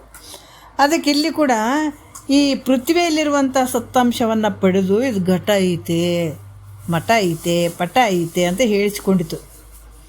ಘಟದಲ್ಲಿರುವಂತಹ ಅದೇ ಅದೇ ಅದೇ ಅಂತ ಏನು ಹೇಳ್ತೀವಲ್ಲ, ಅದರ ಅಸ್ತಿತ್ವವೇ ಬ್ರಹ್ಮನ ಅಸ್ತಿತ್ವ. ಅದಕ್ಕೆ ಸೃಷ್ಟಿ ಪೂರ್ವದಲ್ಲಿ ಸದ್ರೂಪ ಬ್ರಹ್ಮ ನೆನೆಸಿಕೊಂಡವನು ಯಾರಪ್ಪ ಅಂದ್ರೆ ನೀನೇ ಇದೆ. ಅದಕ್ಕೆ ಮಾಯಾ ಮೊದಲು, ಘಟ ಈ ಕಡೆಯಾದ ಕಾರ್ಯ ಏನದ ಈ ರೀತಿ ಕಾರಣ ಪ್ರಪಂಚಕ್ಕೆ. ಯಾಕಂದ್ರೆ ಕಡೆಯಾದ ಕಾರ್ಯ ಕಾರಣ ಪ್ರಪಂಚಕ್ಕೆ ಹೆಂಗಿದೆ ನೀನು? ಆಶ್ರಯವಾಗಿದೆ. ಜಗತ್ತಿಗೆ ಕಾರಣ ಆಗಿರುವಂಥದ್ದು ಯಾವುದು? ಮಾಯ. ಆದರೆ ಮಾಯದ ಕಾರ್ಯ ಯಾವುದು? ಭೂತ ಭೌತಿಕ ಪ್ರಪಂಚ. ಆದರೆ ಇವೆರಡಕ್ಕೂ ಆಧಾರವಾಗಿರುವಂಥದ್ದು ನೀನೇ ಇದೆ. ನೋಡ್ರಿ, ಭಾಳ ಅದ್ಭುತ ಅದಾವ. ಎಷ್ಟು ಮಂದಿಗೆ ಏಳು ತಿಳಿತದೆ ನನಗೆ ಗೊತ್ತಿಲ್ಲ. ಯಾರು ಮನಸ್ಸನ್ನು ಬಿಗಿ ಹಿಡ್ಕೊಂಡು ಇದನ್ನು ಕೇಳಬೇಕಪ್ಪ ಅಂತ ಮನಸ್ಸಿಟ್ಟು ಯಾರು ಕೇಳ್ತೀರಿ ಅವರಿಗೆ ಟಚ್ ಆಗ್ತಾವಿವು. ಮತ್ತು ಸುಮ್ಮನೆ ಕೇಳಾಕತ್ತೇಳಿ ನಾನು ಇಲ್ಲಿ ಕುಂತು ಕೇಳಾಕತ್ತೀವಿ ಅಂತ ಮನಸ್ಸು ಆ ಕಡೆ ಈ ಕಡೆ ಮಾಡಿದ್ರಿ ಅಂದ್ರೆ ಭಾಳ ಕಳ್ಕೊತೀರಿ. ಭಾಳಷ್ಟು ಮನಸ್ಸು ಏನಾಗಬೇಕಂದ್ರೆ ಸೂಕ್ಷ್ಮ ಆಗಿಬಿಡ್ಬೇಕು. ಇಲ್ಲಿ ಕೇಳಾಗ ಭಾಳ ಸೂಕ್ಷ್ಮ ಆಗ್ಬೇಕು. ಯಾಕಂದ್ರೆ ಮತ್ತೆ ಸಿಗಂಗಿಲ್ಲ ಇವು ವಾಕ್ಯಗಳು, ಎಲ್ಲೂ ಸಿಗಂಗಿಲ್ಲ. ಅದಕ್ಕೆ ಮೈತ್ರೇಯ ದೇವಿಗೆ ಪರಮಾನುಭವದೆಯಲ್ಲಿ ಮುಗಿಯೋವರೆಗೂ ಭಾಳ ಇಂಪಾರ್ಟೆಂಟ್ ವಿಷಯಗಳು ಬಂದಾಗ ಪ್ರತಿಯೊಂದಕ್ಕೂ ಯಾಜ್ಞವಲ್ಕರು ಹೇಳ್ತಾರೆ, ಮೈತ್ರ ಕೇಳು. ಅದನ್ನೇ ಕೇಳ್ಕೊಳ್ಳಿಕ್ಕೆ ಕೂತ್ಕೊಂಡಂಥ ಮೈತ್ರೇಯ ದೇವಿಗೆ ಕೇಳು ಕೇಳು ಕೇಳು ಅಂತ ಎಚ್ಚರಿಕೆ ಕೊಡ್ತಾ ಹೋಗ್ತಾರೆ ಕರುಣಾಮಯಿ ಸದ್ಗುರುಗಳು. ಯಾಕಂದರೆ ಬಿಟ್ಟರೆ ಅಲ್ಲಿ ಹೋಗ್ಬಿಡ್ತಾವೆ ವಿಷಯಗಳು. ಮತ್ತು ಭಾಳ ಕಷ್ಟ ಅದು, ಮತ್ತು ಟಚ್ ಆಗೋಕ್ಕೆ ಭಾಳ ಕಷ್ಟ. ಅದಕ್ಕೆ ಭಾಳ ಮನಸ್ಸನ್ನು ಭಾಳ ಸೂಕ್ಷ್ಮ ಇಟ್ಕೊಂಡು ಕುಂತು ಕೇಳಬೇಕು ಈ ವಿಷಯಗಳು. ಮನೆ ವಿಷಯ, ಆ ವಿಷಯ, ಈ ವಿಷಯ ಅವು ಬರ್ತಾವ ಹೋಗ್ತಾವ. ಜನ್ಮಾಂತರದ ಅವೇ ಚಿಂತೆಗಳನ್ನು ಮಾಡಿ ಸತ್ಕೊಂತ ಬಂದಂಥವ್ರು ನಾವು. ಅದಕ್ಕೆ ಅವೆಲ್ಲ ಚಿಂತೆಗಳನ್ನು ಬಿಡಬೇಕು. ಭಗವಂತನ ಚಿಂತನ, ಈ ವಿಷಯಗಳ ಚಿಂತನ ಮಾಡಬೇಕು. ಮನಸ್ಸಿನಿಂದ ಅವೆಲ್ಲ ತೆಗೆದು ಹಾಕಿಬಿಡಬೇಕು. ಯಾವೇ ಆಗಲಿ ಇಲ್ಲಿ ಸೂಕ್ಷ್ಮ ಮನಸ್ಸು, ಪರಿಶುದ್ಧವಾದಂಥ ಮನಸ್ಸು ಮಾಡಿಕೊಂಡು ಗುರುನಾಥನ ವಾಕ್ಯಗಳನ್ನು ತೊಗೊಳ್ಬೇಕಾಗ್ತದೆ. ಏನಾಯ್ದಿಲ್ಲಿ ಕಾರ್ಯಕಾರಣವಾಗಿರುವಂಥ ಪ್ರಪಂಚಕ್ಕೆ ನೀನು ಹೆಂಗಿದೆಪ್ಪ ಅಂದ್ರೆ ಆಶ್ರಯನಾಗಿರುವಂಥವು ನೀನಿದೆ. ಈ ರೀತಿಯಾಗಿ ಅದರಿಂದ ಅದೇ ಅನ್ನುವಂಥದ್ದು ತೋರುವ ಘಟಾದಿಗಳಿಗೆ ಆಶ್ರಯವಾಗಿ ನಾಶರಹಿತವಾಗಿರುವಂತಹ ಆ ಒಂದು ಸತ್ತೇ ನೀನಿದೆಪ್ಪ, ಅದೇ ನಿನ್ನ ನಿಜ ಅಂತ ತಿಳಿ ಅಂತ ಹೇಳ್ತಾರೆ ನೋಡ್ರಿ. ಅದೇ ನಿನ್ನ ನಿಜವಾದ ಒಂದು ಇರುವಿಕೆ, ನಿನ್ನ ನಿಜ ಸ್ಥಿತಿ ಅಂತ ಅವರು ಹೇಳ್ತಾರೆ. ಮತ್ತು ಇನ್ನೂ ಒಂದು ವಿಚಾರವನ್ನು ಹೇಳ್ತಾರೆ, ಭಾಳ ಅದ್ಭುತವಾಗಿ ಹೇಳ್ತಾರೆ ಅವರು. ಏನು ಹೇಳ್ತಾರೆ, ಈಗ 25 ಭಾಳ ಈ ಒಬ್ಬ ನೌಕರಿ ಕೆಲಸ ಮಾಡೋಂಥವನಿಗೆ ಅಥವಾ ಒಂದು ಸಣ್ಣಕ್ಕೆ ಕೆಲಸ ಮಾಡ್ತಿರ್ತಾನೆ. ನಾವು ಉದಾಹರಣೆ ಅಂತಂದ್ರೆ ಒಬ್ಬ ಪೊಲೀಸನ್ನು ತೊಗೊಳ್ತಾರೆ ಅವರು, ಅದಕ್ಕೆ ಭಾಳ ಕಡಿಮೆ ಪಗಾರ ಅಂತ ಅಂದ್ಕೊಳ್ರಿ. ಆ ಕಡಿಮೆ ಪಗಾರುಳ್ಳಂಥ ಒಬ್ಬ ಪೊಲೀಸ್ ಲಕ್ಷಾಧೀಶನನ್ನು ಒಂದು ಸಲ ಬೇಡಿ ಹಾಕಿ ಕರ್ಕೊಂಡು ಹೋಗ್ತಾನೆ. ಹೌದಲ್ಲ, 25 ರೂಪಾಯಿ ಅಂದರೆ ಒಂದು 100 ರೂಪಾಯಿ ಸಂಬಳ ಅಂತ ತಿಳ್ಕೊಳ್ರಿ. ಅವಾಗೆಲ್ಲ 100 ರೂಪಾಯಿ ಇತ್ತು, ಈಗ ಒಂದು 10,000, 15,000, 20,000 ಅಂತ ಅಂದ್ಕೊಳ್ರಿ. 20,000 ಸಂಬಳ ಉಳ್ಳಂಥ ಒಬ್ಬ ಪೊಲೀಸ ಲಕ್ಷ ಕೋಟಿ ಇದ್ದವನ್ನ ಇವತ್ತು ಬೇಡಿ ಹಾಕಿ ಕರ್ಕೊಂಡು ಹೋಗ್ತಾನೆ. ಒಂದೊಂದು ಸಲ ಒಂದೊಂದು ಟೈಮ್ ಬರ್ತದಂಗೆ, ಟೈಮ್ ಬಂದಾಗ ಎಂಥ ಒಂದವ್ರಿಗೆ ಕೂಡ ಆ ಪೊಲೀಸ್ ಬೇಡಿ ಹಾಕ್ಕೊಂಡು ಕರ್ಕೊಂಡು ಹೋಗ್ತಾನೆ. ಆದ್ರೆ ಅದು ಅವನ ಬಲ ಏನು? ಆತನ ಬಲ ಐತನ್ನೋದು ಅಲ್ಲ, ಆತನ ಬಲ ಅಲ್ಲ. ಯಾವುದ್ರ ಬಲ ಅದು?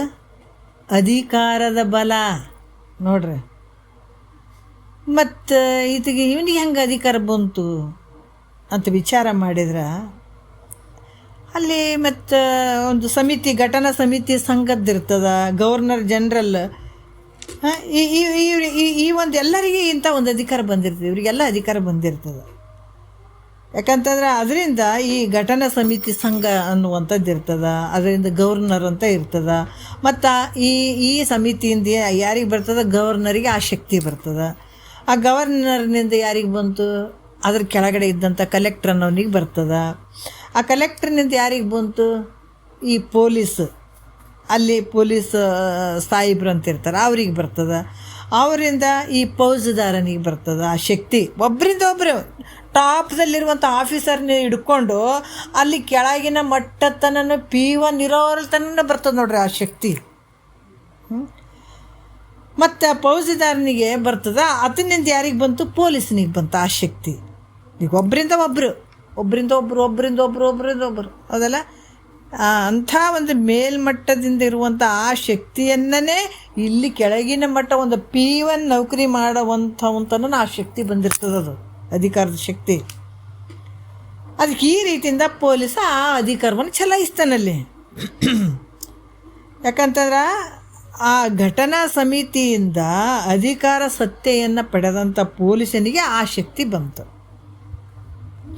ಮತ್ತು ಸರ್ಕಾರ ಅಧಿಕಾರ ಈ ಸತ್ತಾ ಬಲದಿಂದ ಈ ಸರ್ಕಾರ ಈ ಅಧಿಕಾರ ಸತ್ತ ಆ ಸರ್ಕಾರದ ಒಂದು ಅಧಿಕಾರದ ಒಂದು ಬಲ, ಈ ಬಲದಿಂದ ಪೊಲೀಸ್ ಏನು ಮಾಡ್ತಾನೆ?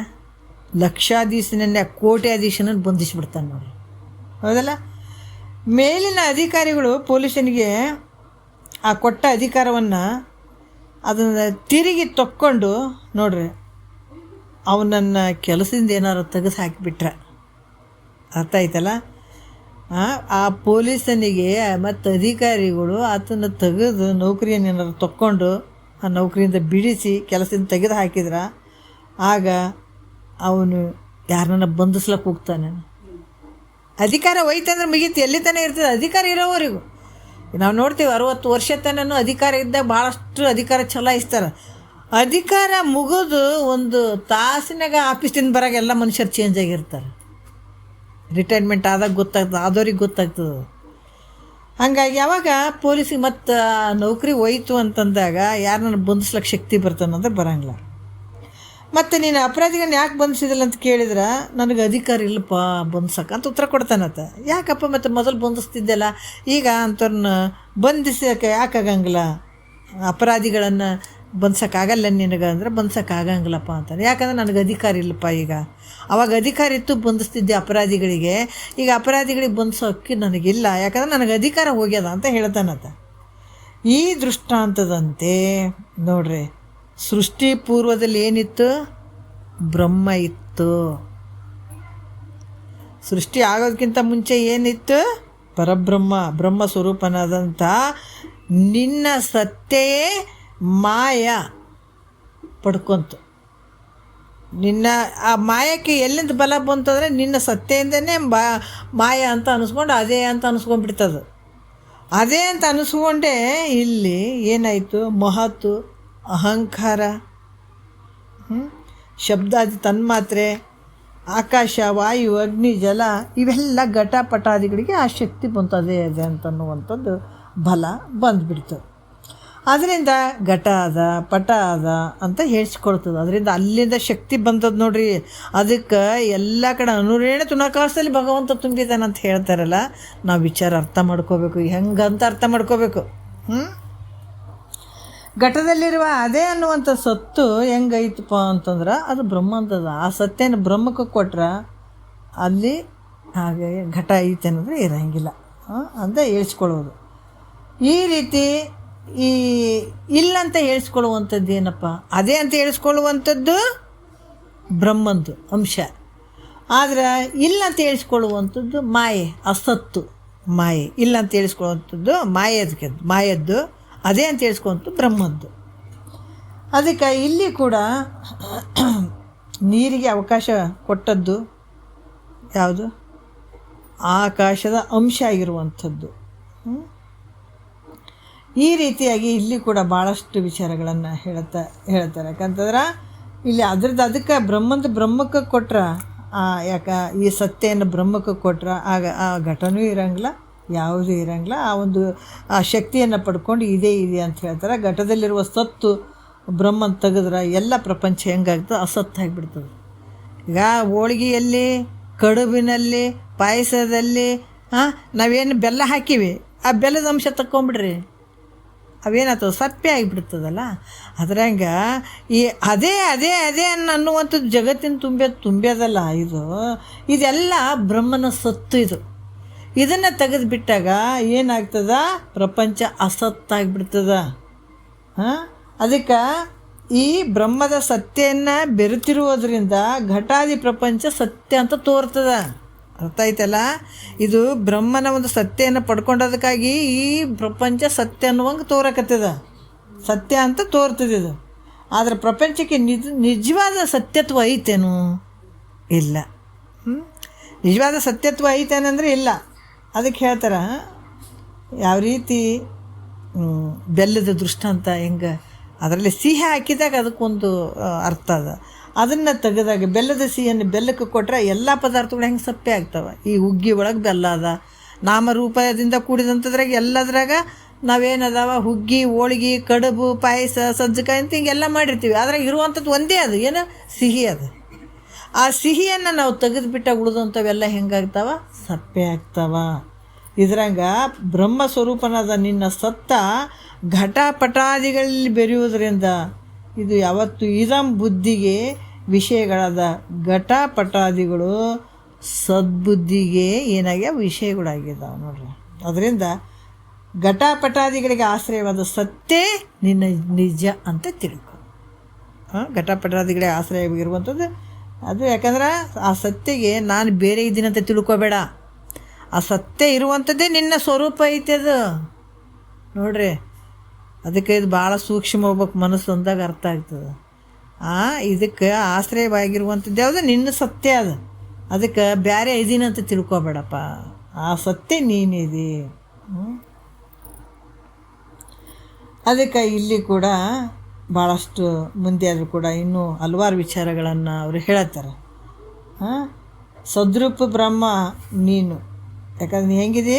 ಸದ್ರೂಪ ಬ್ರಹ್ಮವೇ ನೀನಿದೆ, ಅಂಥ ಸದ್ರೂಪ ಬ್ರಹ್ಮವೇ ನೀನಿದ್ದಿ ಅನ್ನುವಂಥದ್ದನ್ನು ಈ ಮುಂದಿನ ವಿಚಾರಗಳಲ್ಲಿ ಕೂಡ ಹೇಳ್ತಾರೆ ಅವರು. ಎರಡನೇ ನುಡಿಯಲ್ಲಿ ಒಂದು ಸ್ವಲ್ಪ ನೋಡೋಣ, ಒಂದೆರಡು ಮಾತುಗಳು ನೋಡೋಣ. ಅದಕ್ಕೆ ಸದ್ರೂಪವಾದ ನೀನೇ ಹೆಂಗಿದೆ? ಚಿದ್ರೂಪ ಇದೆ. ಎಲ್ಲದ್ರಾಗಿರುವಂಥವು ನೀನೇ. ಮತ್ತು ಎಲ್ಲ ಅವಸ್ಥೆಗಳನ್ನು ಅರಿಯುವಂಥವು ನೀನು ಚಿದ್ರೂಪ ಸ್ವರೂಪ ಇದೆ. ಅಂದ್ರೆ ಜಾಗ್ರದಾದಿ ಅಂದರೆ 3 ಅವಸ್ಥೆಗಳು: ಜಾಗ್ರ, ಸ್ವಪ್ನ, ಸುಸುಪ್ತಿ. ಈ ಅವಸ್ಥೆಗಳಲ್ಲಿ ಇದ್ದು ಈ 3ನ್ನು ಅರಿಯುವಂಥವು ನೀನೇ ಇದೆ. ಅದಕ್ಕೆ ಚಿದ್ರೂಪು ಅಂತ ಹೇಳುವಂಥದ್ದು. 2ನೇ ನುಡಿಯಲ್ಲಿ 3 ಅವಸ್ಥೆಗಳು ತೋರುವ ಅಖಿಳವನ್ನು ಬೇರಿಟ್ಟರಿಯುವುದಾಗಿ ಮೀರಬಾರದ ಚಿತ್ತೇ ಅಂತ ಹೇಳ್ತಾರೆ. 3 ಅವಸ್ಥೆಗಳು ಯಾವಪ್ಪ? ನಾವು ದಿನ ಅನುಭವಿಸ್ತೀವಿ ನೋಡ್ರಿ. ಅದಕ್ಕೆ ಗುರುವಿನ ಮುಂದೆ ಕೂತ್ಕೊಂಡಾಗ ಇವೆಲ್ಲ ಗೊತ್ತಾಗ್ತದೆ. ಇವ್ಯಾವ ನಮ್ಗೆ ಗೊತ್ತಿರಂಗಿಲ್ಲ. ಜಾಗ್ರನೂ ಗೊತ್ತಿಲ್ಲ, ಸ್ವಪ್ನನೂ ಗೊತ್ತಿಲ್ಲ, ಸುಸುಪ್ತಿ ಗೊತ್ತಿಲ್ಲ ನಮಗೆ. ಯಾವಾಗ ಗುರುಗಳ ಮುಖಾಂತರ ಕುಂತ್ಕೊಂಡು ಕೇಳಿದಾಗ ಇವೆಲ್ಲ ಗೊತ್ತಾಗ್ತದೆ. ನಾವು 3 ಅವಸ್ಥೆಗಳನ್ನು ಅನುಭವಿಸ್ತೀವಿ, 3 ಶರೀರಗಳನ್ನು ಅನುಭವಿಸ್ತೀವಿ. ಜಾಗ್ರದಲ್ಲಿ ಸ್ಥೂಲ ಶರೀರ, ಸ್ವಪ್ನದಲ್ಲಿ ಸೂಕ್ಷ್ಮ ಶರೀರ, ಮತ್ತು ನಿದ್ರೆ ಒಳಗೆ ಕಾರಣ ಶರೀರ. 3 ಶರೀರಗಳನ್ನು ನಾವೇ ಅನುಭವಿಸ್ತೀವಿ, 3 ಅವಸ್ಥೆಗಳನ್ನು ನಾವೇ ಅನುಭವಿಸ್ತೀವಿ, 3 ರೀತಿಯ ಅವಸ್ಥೆಗಳಲ್ಲಿ ನಾವೇ ಇರ್ತೀವಿ. ಜಾಗ್ರದಲ್ಲಿ ಎಲ್ಲ ವ್ಯವಹಾರಗಳನ್ನು ನಾವೇ ಮಾಡ್ತೀವಿ, ಸ್ವಪ್ನ ಪ್ರಪಂಚಕ್ಕೆ ಹೋಗ್ತೀವಿ. ಆದ್ರೆ ಒಂದ್ರಾಗ ಒಂದಿಲ್ಲ ನೋಡ್ರಿ. ಈಗ ಮುಂದೆ ಅದನ್ನು ಹೇಳ್ತಾರ. ಜಾಗ್ರ, ಸ್ವಪ್ನ, ಸುಸುಪ್ತಿ ಒಂದ್ರೊಳಗೆ ಒಂದು ಅದಾವೇನು? ಜಾಗ್ರದಲ್ಲಿದ್ದೀವಿ, ಇಲ್ಲಿ ಸ್ವಪ್ನ ಕಾಣಕತ್ತೀವೇನು? ಇಲ್ಲ. ಜಾಗ್ರ ಪ್ರಪಂಚ ಸಂಪೂರ್ಣ ಯಾವಾಗ ಲಯ ಆಯಿತು ಅವಾಗ ಕನಸಿನ ಪ್ರಪಂಚ ಬರ್ತದೆ. ಕನಸಿನ ಪ್ರಪಂಚ ಯಾವಾಗ ತುಂಬ ಲಯ ದೊಡ್ಡದು, ಅದೆಲ್ಲ ಲಯ ಆಗ್ತದೆ, ಆವಾಗ ಸುಸುಪ್ತಿ ಅವಸ್ಥೆ ಬರ್ತದೆ. ಸುಸುಪ್ತಿ ಅವಸ್ಥೆಯಲ್ಲಿ ಏನು ಇರೋಂಗಿಲ್ಲ, ಅಲ್ಲಿ ಕಾರಣ ಅಜ್ಞಾನ ಮಾತ್ರ ಇರ್ತದಲ್ಲಿ. ಅಜ್ಞಾನದ ನಿದ್ರೆ ಅದು, ಅಜ್ಞಾನದ ಆನಂದ. ಅದಕ್ಕೆ ಜಾಗ್ರ, ಸ್ವಪ್ನ, ಸುಸುಪ್ತಿಗಳಂತ 3 ಅವಸ್ಥೆಗಳನ್ನು ಅರಿಯುವುದರಿಂದ ಇವು 3 ಅವಸ್ಥೆಗಳನ್ನು ನೀನೇ ಅರಿತಿದೆ. ಅದಕ್ಕೆ ನಿನಗೆ ಚಿದ್ರೂಪ ಅಂತ ಹೇಳ್ತಾರೆ. ಅದು ಯಾಕಂದ್ರೆ ಈ ಜಾಗ್ರದ ಅವಸ್ಥೆಯಲ್ಲಿ ಸ್ಥೂಲ ದೇಹ ಇರ್ತದೆ ನಿನಗೆ. ಅಲ್ಲಿ ವಿಶ್ವ ಜೀವ ಅಂತ ಅನಿಸ್ಕೊಳ್ತಾನೆ. ಸ್ಥೂಲ ಶರೀರ ಇರ್ತದೆ. ಜಾಗ್ರದ ಅವಸ್ಥೆಯಲ್ಲಿ ಇದೇ ಜೀವತಮ್ಮ ವಿಶ್ವ ಆಗ್ಬಿಡ್ತಾನೆ. ವಿಶ್ವ ಜೀವ. ಮತ್ತು ಈ ನೇತ್ರ, ಕರಣ, ಈ ಶಬ್ದಾದಿ ಸ್ಥೂಲ ವಿಷಯಗಳು ಇವೆಲ್ಲವುಗಳನ್ನು ಅರಿಯುತ್ತಾನೆ. ಯಾವುದು? ಸತ್ವಗುಣಗಳನ್ನು ಅರಿಯುವಂಥವನಾಗಿರ್ತಾನೆ. ಮತ್ತು ಸ್ವಪ್ನ ಅವಸ್ಥೆಗೆ ಹೋಗ್ತಾನೆ. ಅಲ್ಲಿ ಸೂಕ್ಷ್ಮ ದೇಹ ಅದ, ಅಲ್ಲಿ ತೈಜಸ್ ಜೀವ ಅಂತ ಅನ್ಸ್ಕೊಳ್ತಾನೆ ಈತನೇ. ಅಲ್ಲಿ ಏನಿರ್ತದೆ? ಮನೋಕರಣ ಇರ್ತದೆ. ಮನೋಕರಣದಿಂದ ವಾಸನೆಯ ಮೂಲಕ ಸೂಕ್ಷ್ಮ ವಿಷಯ, ಅಲ್ಲಿ ರಜೋಗುಣ ಇರ್ತದೆ. ಇವುಗಳನ್ನು ಅರಿತಿರ್ತಾನೆ. ನಿದ್ರೆಯಲ್ಲಿ ಕಾರಣ ಶರೀರ, ಅಲ್ಲಿ ಪ್ರಾಜ್ಞೆ ಅಂತ ಅನ್ಸ್ಕೊಳ್ತಾನೆ. ಅಲ್ಲಿ ಅವಿದ್ಯೆ ಕರಣ ಇರ್ತದೆ. ಅದರಿಂದ ಅವಿದ್ಯ ವೃತ್ತಿಗಳಲ್ಲಿ ಪ್ರತಿಬಿಂಬಿತವಾದಂಥ ಆನಂದದ ವಿಷಯಗಳನ್ನು ಅರಿತಾ ಇರ್ತಾನೆ. ಅಲ್ಲಿ ಯಾವ ಗುಣ ಇರ್ತದೆ? ತಮೋ ಗುಣ ಇರ್ತದೆ. ಎಲ್ಲಿ ಗಾಢವಾದ ನಿದ್ರೆ ಒಳಗೆ ತಮೋ ಗುಣ ಇರ್ತದೆ. ಇದು ಪ್ರತಿಬಿಂಬಿತ ಆನಂದದ ವಿಷಯ ತಮೋ ಗುಣ. ಇವುಗಳನ್ನು ಅರಿಯುವಂಥವು ನೀನೇ ಇದು. ಅದಕ್ಕೆ ಈ 3 ಅವಸ್ಥೆಗಳನ್ನು 3 ಅವಸ್ಥೆಗಳಲ್ಲಿ ತೋರುವ ಈ ದೃಶ್ಯ ಏನು ವ್ಯವಹಾರ ಏನು ಮಾಡಾಕತ್ತಿದಿ, ಇದೆಲ್ಲ ಇದಿರಿಟ್ಟು ಅರಿಯುವಂಥವು ನೀನೇ ಇದೆ. ಜಾಗ್ರದಲ್ಲೂ ನೀನೇ ತಿಳ್ಕೊಳ್ತಿದ್ದಿ, ಸ್ವಪ್ನವನ್ನು ನೀನೇ ತಿಳ್ಕೊಳ್ತಿದ್ದಿ, ಸುಸುಪ್ತಿಯನ್ನು ನೀನೇ ತಿಳ್ಕೊಳ್ತಿದ್ದಿ. ಆದರೆ ನೀನು ಮಾತ್ರ ಯಾರಿಂದನ ಅರಿಸಿಕೊಳ್ತಿದ್ದೇನೋ? ಯಾರಿಂದ ಅರಿಸಿಕೊಳ್ಳುವಂಥವನಲ್ಲ. ಸ್ವಯಂ ಸ್ವರೂಪ, ಸ್ವಯಂ ಜ್ಯೋತಿ ನೀನು. ಅದರಿಂದ ನೀನು ಎಲ್ಲವನ್ನು ಮೀರಿದವನಿರುವಂಥವ್ನು ನೀನು. ಆದರೆ ನಿನಗೆ ಮೀರಿಸ್ತವ್ರು ಯಾರಿಲ್ಲ. ನಿನಗೆ ಮೀರಿಸ್ತವ್ರು ಎಂಥ ಒಂದು ಅದ್ಭುತ ರೀ, ಎಂಥ ಒಂದು ಶಕ್ತಿ ಕೊಡ್ತಾರೆ ನೋಡ್ರಿ. ಅದರಿಂದ ಇಲ್ಲಿ ಕೂಡ ಈ ಮೈತ್ರ ಅವಸ್ಥಾತ್ರಯಗಳನ್ನು ಇದಿರಿಟ್ಟು ಅರಿಯುವವರು ಯಾರು ಅಂತ ಕೇಳಿದಾಗ ನೋಡ್ರಿ, ಇಲ್ಲಿ ಕೂಡ ಹೇಳ್ತಾರೆ ಯಾಜ್ಞವಲ್ಕ್ಯರು. ಭಾಳಷ್ಟು ಪರಮಾನುಭವದಲ್ಲಿ ಹೇಳ್ಯಾರ. ಬೃಹದಾರಣ್ಯಕ ಉಪನಿಷತ್ತಿನಲ್ಲಿ ಭಾಳಷ್ಟು ವಿಷಯಗಳನ್ನು ಹೇಳಿದ್ದಾರೆ. ಅದಕ್ಕೆ ಅದನ್ನೇ ವಿಚಾರಗಳನ್ನು ಇಟ್ಟುಕೊಂಡು ಗ್ರಹಿಸಿ ಶ್ರೀಮನ್ ನಿಜಗುಣರು ಮೀರಬಾರದ ಚಿತ್ತೆ ನಿನ್ನ ನಿಜವೆಂದು ತಿಳಿದ್ದಾರೆ. ಅದು ಯಾಕಂದರೆ ಇದಕ್ಕಿಂತ ಶ್ರೇಷ್ಠವಾದಂಥದ್ದು ಯಾವುದೈತಿ? ನಿನ್ನೆ ಅರಿಯುವಂಥದ್ದು ಏನಾರು ವಸ್ತು ಐತೇನಂದ್ರೆ ಏನೂ ಇಲ್ಲ. ಸ್ವಯಂ ಪ್ರಕಾಶ ಸ್ವರೂಪನೇ ನೀನಿದೆ. ಮತ್ತು ನಿನಗಿಂತ ಅನ್ಯ ಏನು ಜಗತ್ತಿನೊಳಗೆ ಇಲ್ಲವೇ ಇಲ್ಲ. ನಿನ್ನ ಬಿಟ್ಟರೆ ಏನು ಇಲ್ಲೇ ಅನ್ನುವಂಥ ಭಾವ. ಇದನ್ನು ಇಟ್ಕೊಂಡು ನಾಳೆ ಇನ್ನೂ ಸ್ವಲ್ಪ ಭಾಳಷ್ಟು ಅದ್ಭುತವಾದಂಥ ವಿಚಾರಗಳನ್ನು ಹೇಳಿದ್ದಾರೆ. ಮತ್ತು ಈ ವಿಚಾರಗಳನ್ನು ಇದನ್ನು ಇಟ್ಕೊಂಡು ನಾಳೆ ಮಾತಾಡೋಣ. ಒಂದೆರಡು ಮಾತು ಗುರುಗಳ ಪಾದಕ್ಕೆ ಅರ್ಪಿಸಿ ಹರವನ್ನು.